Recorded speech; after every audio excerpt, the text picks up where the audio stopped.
Salam sukses semuanya, jumpa lagi dengan Kaan dalam channel Belajar Sains. Pada video kali ini, Kaan akan berbagi info tentang tips cepat pembahasan fisika SMA kelas 10 mengenai gerak lurus. Oke, sebelum masuk ke latihan soal dan pembahasan, terlebih dahulu silakan subscribe dulu channel ini bagi yang belum, agar tidak ketinggalan dengan tips-tips pembahasan terbaru pada video Kaan selanjutnya.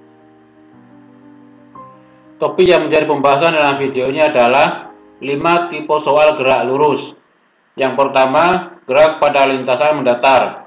Yang kedua, gerak vertikal ke atas. Yang ketiga, gerak vertikal ke bawah. Keempat, gerak jatuh bebas. Dan kelima, gerak gabungan, yaitu gerak ke bawah dan ke atas. Untuk memahami soal-soal berkaitan dengan gerak lurus, terlebih dahulu kita harus pahami rumus-rumus gerak lurus, khususnya berkaitan dengan gerak lurus berupa beraturan. Untuk GLBP dalam arah horizontal, maka ada 3 persamaan mendasar. Yang pertama, VT sama dengan V0 plus min A kali T. Yang kedua, VT kuadrat sama dengan V0 kuadrat plus min 2A kali S. Dan yang ketiga, S sama dengan V0 kali T plus min setengah kali A kali T kuadrat. Sebagai keterangan, untuk tanda positif berarti dipercepat dan tanda negatif berarti diperlambat. Sedangkan arah vertikalnya, pertama gerak vertikal ke atas GVA, persamaannya sama dengan pada arah horizontal, hanya yang diambil adalah tanda negatifnya karena arahnya berlawanan dengan percepatan gravitasi bumi. Kemudian A berubah jadi G dan S berubah jadi H karena ketinggian. Setelah itu gerak vertikal ke bawah GVB, tandanya yang diambil adalah tanda positif karena arahnya searah dengan percepatan gravitasi bumi. Dan selanjutnya gerak jatuh bebas GJB, persamaannya meniadakan V0 karena geraknya tidak membutuhkan kecepatan awal. Untuk lebih jelasnya kita langsung masuk ke tipe soal yang pertama, yaitu gerak pada lintasan mendatar. Soal nomor 1. Ini grafik V dan T menginformasikan sebuah mobil bergerak lurus berupa peraturan. Jarak yang ditempuh mobil selama 4 sekon adalah. Kita perhatikan bahwa grafik ini adalah grafik perlambatan, yaitu awalnya mempunyai kecepatan 40 meter per detik, kemudian 8 detik kemudian kecepatannya menjadi 0.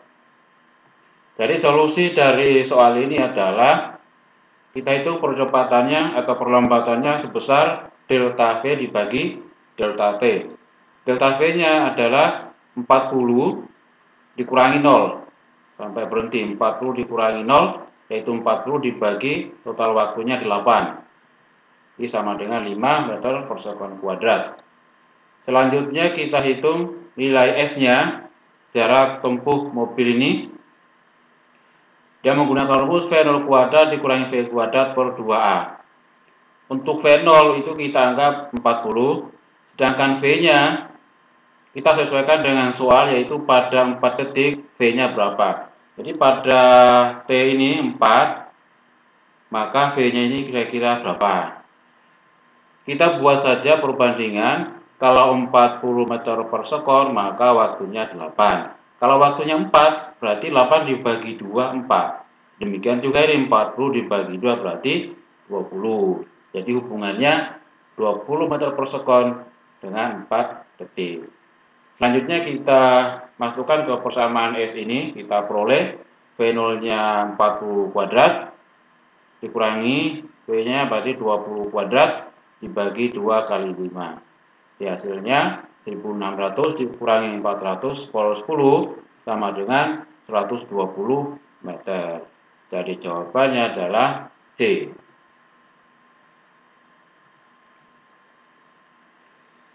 Lanjut soal nomor 2. Sebuah mobil mula-mula diam, kemudian mobil itu dihidupkan dan mobil bergerak dengan percepatan tetap 2 meter per sekon kuadrat. Setelah mobil bergerak selama 10 sekon, mesinnya dimatikan. Mobil mengalami perlambatan tetap dan mobil berhenti 10 sekon kemudian. Jarak yang masih ditempuh mobil mulai dari saat mesin dimatikan sampai berhenti adalah.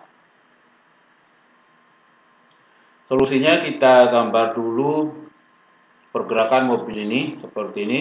Mula-mula diam, V-nya 0, kemudian 10 detik kemudian dengan A 2 meter per sekon kuadrat, kecepatannya V. Setelah itu pada kondisi ini mesin mulai dimatikan. 10 detik kemudian mobil berhenti. Yang ditanyakan adalah berapa jarak saat mesin mulai dimatikan sampai dengan berhenti. Untuk menjawab soal ini kita cari dulu V sesaat sebelum mesin dimatikan. Yaitu dengan rumus V sama dengan V0 tambah A kali T. Dengan V0-nya 0 tambah A-nya 2 kali T-nya 10, kita peroleh V-nya 20 meter per sekon. Kemudian jarak mobil saat mulai mesin dimatikan sampai berhenti, kita gunakan rumus S sama dengan V kuadrat per 2A. Dengan V yaitu sesaat sebelum dimatikan, yaitu 20 kuadrat dibagi 2 kali A-nya 2. 400 per 4 sama dengan 100 meter. Jadi jawabannya adalah D.